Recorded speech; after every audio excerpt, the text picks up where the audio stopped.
Good morning, good afternoon, good evening, folks. It is Thursday, and you know what that means. That means we bring on the one and only Jonathan Twanley. How you doing, sir?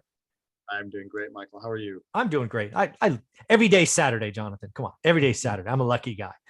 Hey, so in this third episode together, I'm just going to throw out some questions just to get where what you think, what your thoughts are, what with what's going on in the world. And the first one, Jonathan, is something I can't personally imagine, but there is a YouTube channel out there with almost 100,000 subscribers who says that we are going to have 1% 30-year mortgages. I can't believe it, but my opinion's only one vote. I was just curious what you think. Again, 30-year fixed residential home loans at 1%. What do you think? No.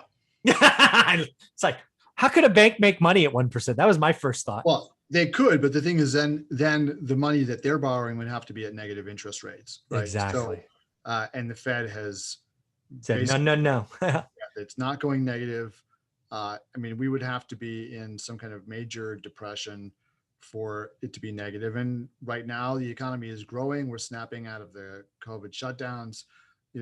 Inflation is running hot, and the Fed is signaling that it may be raising interest rates. I think there's a lot more talk about interest rates going up than about them going down. The idea that there's going to be 1%, interest rates for homes just doesn't make the slightest amount of sense to me. And what's the reason for it? I know home sales are off a little bit the last month as compared to the previous year. Probably some of that is a lot of the demand has been met already. And then I think a lot of people have frankly been discouraged because they can't find stuff. But it's not because the demand isn't there for homes. We haven't seen any kind of we've not experienced the 2008 foreclosure crisis. No, we have not. We've seen home ownership rise in the last year, right? So I just don't see there being any reason for you to have interest rates going down that low. It's not there. There's no need to try to stimulate the housing market at this point. So it just doesn't make any sense to me. And I don't know I haven't seen that argument, so I don't know what's behind it. I'll give a summary, my opinion of the other channel. Basically, the overnight reserve, what do they call that? The Fed. Is it the overnight funds rate? Yeah, overnight funds. There's $1 trillion in growing funds just sitting there overnight. Banks have too much cash. Basically, there's too much cash in the system, getting 0.005% interest or whatever it is now at the Fed. And they're like, that's happening. The economy is slowing down. It's not this, raging growth. And in order to stimulate business economy, we're going to have to lend more. And the only way to do that is whack rates. That's essentially the argument. Yeah. I mean, listen, interest rates are historically low right now as it is. And the whole idea that we need to encourage people to borrow more is a little bit, it's just a bad idea. And the reason it's a bad idea is because it's just going to be malinvested, which means it's going to be sunk into basically bad ideas, bad businesses, startups that have no chance of ever making any money, overpaying for real estate. I mean, it's just not a good idea to stimulate the economy by encouraging people to go borrow even more money. And frankly, even at low interest rates, the amount of debt out there is a drag on the economy, right? So payments come out of so it is. I just don't see this happening at all. Yeah. The other thing that I think about, right, I just did that 40-year research on housing, and the big takeaway is interest rates are a big part of housing prices, right? Everybody's pointing at prices being too high. Well, the payments are actually lower than they were in 1980, right, as a percent of income. And I'm like, oh my God, I actually did the math. I did the math at 1% just because I wanted to see. Housing prices could double, 100% growth at 1% fixed for 30 years, and the payment would be back to 1990s levels. Wow. That's crazy. I mean, but the payments are the same, right? But the down payment. Yes. As a percent of income goes up. Yeah. Right. So this is what, I've thought about this issue myself too. And when you talk about, the like the major cities and people complaining about the cost of living, Mhm. right?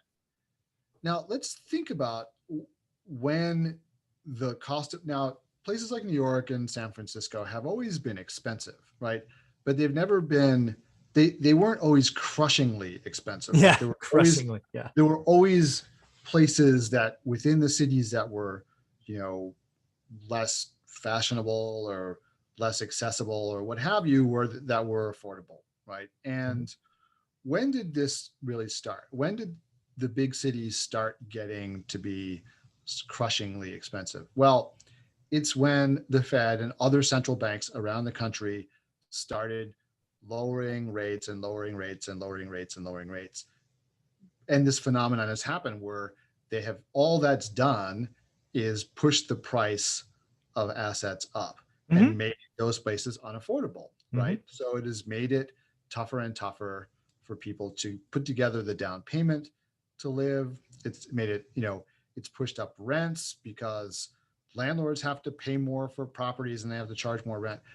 And, you know, it's made it just, you know, this is really in my view the problem, right, that has afflicted the cities and the affordability problem, because the Mhm. Fed and other central banks have just, you know, caused this inflation in the Mhm. price of housing. and Agreed. and that's, you know, and until that gets reined in, this trend is going to continue. So Yeah. when, you know, people point at taxes, and taxes are a problem, obviously they're, you know, they're really high in places like New York and California, but the just the basic cost of living that people have to bear is, you know, really a problem. And then you combine that with like the restrictive building policies, Yeah. then you get the supply, you know, and the government keeps on juicing the demand side of things without helping the supply side, I right? totally So agree. It's and again, they're talking about even doing more on the demand side, which just drives me crazy, right? The yeah, yeah, it's the, it's the not a only demand problem. the only positive thing I'm seeing right now is that the Biden administration has, I can't remember if this is actually something they're doing through executive means or this is legislation they proposed, but they have basically offered, you know, they can't tell the states what to do, right? The federal government has no power to like order the states to enact certain laws or whatever. What they can do is kind of dangle a carrot. Mm, And so they often do this. This is why you see them saying like, hey, if you want these highway funds, then you have to do X, Y, and Z. And the Supreme Court has said that's fine. They can turn it down, so you're not coercing them, right? But you can't just order them to do something. So okay. one of the things the Biden administration has been proposing is to tie funding to loosening restrictive zoning, Okay. right? And that is like one of the only things that really, or one of the things that needs to happen for housing to become more affordable around the country is loosening up these restrictive zoning laws, where you have these suburbs where you've got, you know, minimum 1 acre plots. Basically multifamily is either outlawed entirely or restricted to some, like, you know, here you can build it on this one street over Right. here, you know, and you can only go up 3 stories. And like, so that's it. All the anti-density restrictions cause prices of, because the population is growing, the Fed is throwing money at people, and that the supply can't grow in a lot of these places. And you're going to start seeing this happening throughout the South too. They, Mhm. as I've said before, they're just behind in the process. But when you see, like, there's a lot of open land in a lot of these southern states that can still be purchased, right? Mhm. It's being purchased, but what's happening? They're building large plot, single family, right? Yeah. Oftentimes gated, all kinds of deed restrictions, right? The municipalities there don't want like to become dense, so they have all kinds of restrictions on this. And you're seeing the development getting pushed further and further and further out. Mhm. Commute times are becoming really bad in a lot of these places, Mhm. right? And it's because of this anti-density issue. This is just the same thing that happened like in upstate New York in the 50s and 60s, right? Interesting. it, you know, in California too, tons of open farmland. You could buy it cheap. You could build, you know, you build on it. Everyone thought this was great, right? But what happened was, 30 years down the line, now you've got a housing crisis because you were restricted from building densely, right? Yeah. And you couldn't keep up with population growth. So I think that like the advantage of some of the more open states in terms of housing affordability is just a temporary phenomenon. So maybe, Hmm. but the other lesson there may be go and buy now while Yeah. you can in places like that, because the price is going to go up because the supply is being restricted. Yeah, you're behind California in New York, but take the opportunity to buy now. Because you can see the future essentially, Yeah. right? You can see like the future of Texas is California, right? Like it or not. That's gonna piss off people. Oh, it's going to piss off people like no end. But I'm telling you, Yeah. Mark, come back and listen to this in 30 years and see if I was right. I mean, I could, maybe I'll be dead in 30 years, but I guarantee you, because of those restrictive zoning rules, Mhm. right? The future of Texas, the future of Atlanta, Yeah, I see it's it. California and New York. It's, Yeah. Florida's already going that way, Yeah. and so just Yeah. buy now. There you go. There you go. Well, another question I wanted to ask you about is inflation, right? Where do you come down on this inflation argument? Obviously, the Fed is saying transitory, although Powell said yesterday, maybe a little hotter and a little longer than he'd like. I was kind of hemming and hawing about it for a month. I've now come down on the side because I think true consumer inflation is just bubbling up now. Rent, food, gas. I think it's going to be a problem, not only all of this year, but probably all of next year. And by a problem, I'll say above 3%. So I've come down on that side of it, but where are you at? Yeah, I mean, I think inflation is going to run a little hot for a while, For a while, meaning that's the thing, right? yeah, I don't think we're like entering into some, I mean, I saw somebody in my Facebook page the other day say like, something to the effect of like, the Fed has turned like money into garbage, or what was the word? It was like something that like basically made money worthless. And it's like, come on. Yeah. It's like, come on, 3% inflation. How long has the Fed been trying to get to 3% inflation? It's been a couple decades, right? That they've been trying desperately to get to 3% on inflation, which is considered like healthy, right? And so now we've got 3% on inflation and people are losing their minds because they're like, oh, the dollar is worthless now because we have 3% inflation. I mean, it's kind of ridiculous, right? There's always been essentially 3% inflation. The real, we'll have a problem if we get to like 10% inflation. Yeah, double digits a problem. Right? Yeah. That would be like a big problem. However, like just to be like technical with people and annoy people again, 10% inflation is not hyperinflation. No, it's not hyperinflation. People talking, I keep on hearing all this, we're going to get hyperinflation and the dollar is going to go to just be worthless. And it's like, first of all, we're not going to get there because the Fed is not going to let it happen. Interest rates will go up, right? Yeah. If inflation gets too hot. It's just the way it is. Like, because you know why? Even without the Fed, the people who lend money, right, we'll just raise rates. Yeah. Just say we have to keep up with inflation. Mm-hmm. We are raising interest rates. We're not going to. They're not a charity. We're not going to give you $1, right? And then have it be worth 95 cents when we get it back, right? We're going to make up for that. And if we do think the dollar is going to only be worth 95 cents, and we're going to charge you 6 or 7% interest to make sure that we make a profit in real terms on this loan that we're making. Totally agree. So the Fed may be forced into raising rates, right? So we may have a serious recession as a result of this. That could happen. But I'm telling you now, and if we have a recession, that's deflationary too, right? Absolutely. Yes. So I'm telling you right now, I'm putting a stake in the ground. Michael, you love putting stakes in the ground. I do. Putting a stake in the ground that we will not have hyperinflation, which is 100% inflation, right? Triple digit inflation. That is never, ever going to happen. Ever. Is never going to happen in the United States. Weimar Germany, which people always want to point to. Yeah, I know. Like, completely unique set of circumstances involving war reparations debt that they had to pay back in other currencies. The United States has a big debt. It's in its own currency, which it can control, right? And it's still a safe haven, and people are buying dollars. Yeah.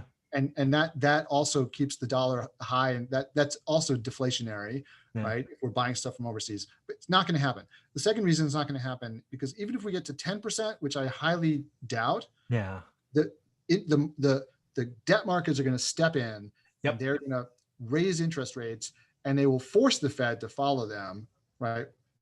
Or they will or what will happen is the Fed may keep on lending the banks money at like next to nothing, but the banks are going to charge 10% for it. The banks are going to be like loving it, right? They're Oh, gonna be printing rolling in money. Yeah. The bank, because they're going to be making a 10% spread, Mhm. but you're not going to get it, right? You, Mr. No. Investor, are not getting cheap interest rates. You're going to be paying 10%. That is going to be deflationary. So Mhm. it's just not going to happen, right? So Yeah. we may have like hotter than normal inflation for a while, right? Next, say 18 months, Agreed. as we kind of emerge from COVID, right? And that kind of stuff. We're seeing some of it happen, right?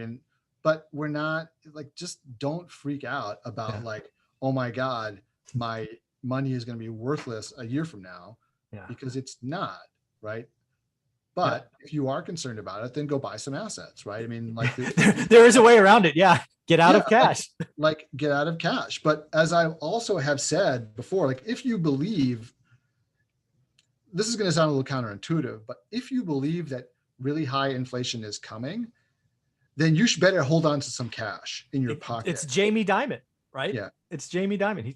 Now it's over $650 billion he's holding, because he's okay to lose a little now to get a lot later. Exactly. That's the thing. Cash doesn't have cooties. Cash doesn't have cooties. Cash does not have cooties. Cash is an option on opportunity.